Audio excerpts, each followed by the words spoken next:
Screen पर ये आपके बड़े बच्चे की जो आपने कुंडली दी है वो देख रहे हैं। सबसे पहले मैं ये कहना चाहूँगा कि इनके जो शुक्र हैं वो कमज़ोर हैं, जो बुध हैं वो डिग्री में कमज़ोर हैं, जो इनके शनि हैं वो भी डिग्री में बहुत कमज़ोर हैं। 3 प्लैनेट हमारे कमज़ोर आ रहे हैं, बुध, शुक्र और शनि, ये तीनों कमज़ोर आ रहे हैं डिग्री में।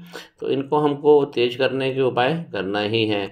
और दशा जो है अभी सूर्य भगवान की चल रही है। तो सबसे पहली बात यहाँ लिखा है 2, तो लग्नेश जो बने, लग्न जो बना वृषभ लगन बना, और वृषभ लगन के स्वामी शुक्र जहाँ जाकर बैठेंगे वो जीवन की दिशा हो जाएगी। और शुक्र जाकर कहाँ बैठे हुए हैं, देखिए छठे भाव में बैठे हुए हैं।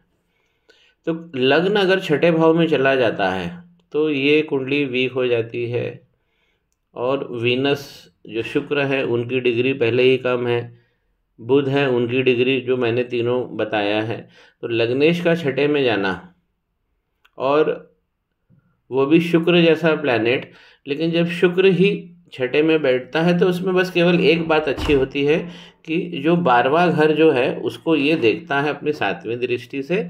और जब 12वें घर को देखता है तो ऐसे व्यक्ति को पूरा खर्चा पानी ये सब देता है। तो धन की कभी इस बच्चे को दिक्कत नहीं रहेगी, लेकिन कमी इसलिए भी हो सकती है कि डिग्री इसकी कम है। हमारे जो लग्नेश जहाँ पे जाके बैठते हैं वो जीवन की धारा हो जाती है। तो यहाँ तो छठे भाव में जाकर बैठ गए हैं लग्नेश, तो ये हमको हमेशा मजबूत करके चलना है। ओम शूं शुक्राय नमः, और शुक्र से संबंधित जो भी क्रियाएं होती हैं वो सब करते रहना है, तो इनके शुक्र मजबूत रहेंगे। यहाँ पर जो लग्नेश की डिग्री है उसको बढ़ाने के लिए शुक्र भगवान का मंत्र या तो उसका पिता करे जब तक ऐसा जातक 12 साल का नहीं हो जाता है, और 12 साल बाद वो उसे दीक्षा दे दे। तो 3 मंत्रों की आप दीक्षा देंगे, एक शुक्र, बुध और शनि, ताकि ये बराबर स्ट्रांग रहे और बच्चा इसको करता रहे। अब आप देखिए कि यहाँ पर 3 लिखा हुआ है, ये धन का घर है, और यहाँ पर बनी हुई है मिथुन राशि, और इसके स्वामी बने बुध, जाकर कहाँ बैठे हैं, तो ये जनता के घर में, सोसाइटी के घर में, पत्नी के घर में। तो इस प्रकार का जब भी अरेंजमेंट होता है तो धन कहाँ से आएगा भाई? ऐसा व्यक्ति जनता से, सोसाइटी से धन कमाएगा, व्यापार से धन कमाएगा, क्योंकि ये प्लैनेट यहाँ पर हम व्यापार भी देखते हैं, ये व्यापार का डेजिग्नेशन भी है। और ये ही घर हमारी वाइफ का भी है। यहाँ पर लिखा हुआ है 8 लिखा हुआ है यहाँ पर, और 8 के स्वामी बने मंगल, जाकर कहाँ बैठे हुए हैं 5वें भाव में। तो ये वाला प्लैनेट जब भी 5वें में जाकर बैठेगा और इसमें एक्सचेंज होता हो, देखिए यहाँ पे एक्सचेंज हो रहा है, ये 6 है, तो मंगल 6 में बैठे हैं, और 6 का मतलब कन्या राशि, इसका स्वामी यहाँ बैठा है जो बुध है, और इस घर का स्वामी कहाँ बैठा है, यहाँ बैठा है। तो 5 और 7 घर में एक्सचेंज हो रहा है। तो इसलिए इस व्यक्ति, ये बच्चा लव मैरिज करेगा, और बहुत स्ट्रॉन्ग लव मैरिज होगा इसका। तो ये भी बहुत अच्छी चीज़ है। अब इस बच्चे के 3 प्लैनेट कमज़ोर हैं, और जो इसमें समझ में आ रहा है, यदि हम इस घर को देखते हैं, ये सुख का घर है, चौथा घर, तो इसमें मंगल इधर और राहु इधर, तो इस घर को घेर लिया है दोनों तरफ से। तो ये वाला सुख का घर है, ये पाप कर्तरी में चला गया है। तो इसको हमको ठीक करना होगा, मंगल पूजन इसका भी आप एक कर देना।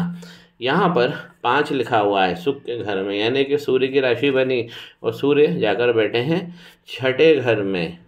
तो सूर्य का चतुर्थेश, इसको चतुर्थेश कहते हैं, इसका छठे घर में जाना ये भी थोड़ा सा डिस्करेजिंग होता है, और इसमें पावर कम होता है। तो इस जातक का सुख बढ़े, तो इसलिए ये पाप कर्तरी हटा दीजिए अंगारक पूजन करके, और ताकि इसका सुख बढ़ जाए, और इसका जो सीना है, चेस्ट है, वो इसको मजबूत हो जाएगा। इसके बॉडी का वीक पार्ट जो है वो इसका चेस्ट है। तो सूर्य के इधर जाने से भी सुकेश, सुख का घर, सुख के स्वामी सुखेश सूर्य बने, जाकर छठे घर में बैठ गए हैं, तो ये खतरनाक चीज़ हो गई है। लग्नेश पहले ही छठे घर में बैठे हुए हैं। अब क्या हुआ है कि गुरु भी यहाँ पे आके बैठ गए हैं, तो दोनों गुरु छठे में चले गए हैं, तो ये भी थोड़ा सा डिप्रेसिंग है। लेकिन एक बात होती है कि जब दोनों गुरु साथ में बैठते हैं तो ऐसा व्यक्ति आकर्षक बहुत होता है। बहुत आकर्षण क्रिएट करने वाला बंदा होता है।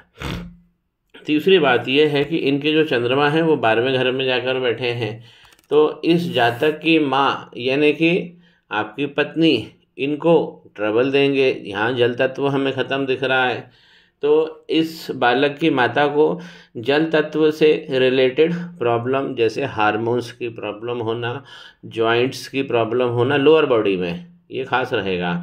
हमारे जो हिप्स होते हैं वो भी चंद्रमा होते हैं, तो वहाँ के रीजन में हिप्स के आसपास ये सब माँ को दिक्कत देते हैं। तो चंद्रमा का एक काम मैं आपको विशेष बताऊंगा फ़ोन पर, उसे आप करते रहिए तो आपके इनके चंद्रमा स्ट्रांग रहेंगे। बाहर जो हमें काम कराना है, इनके अंगारक दोष का काम कराना है। और 3 भगवानों का जो मंत्र है आप ही सवेरे उठ के अपने बच्चे के लिए बोलेंगे। जब बच्चा 12 साल का हो जाएगा तो एक पिता की भांति, क्योंकि आप गुरु भी हो पिता भी हो, तो आप एक गुरु की भांति उसे ये गुरु मंत्र दे दोगे।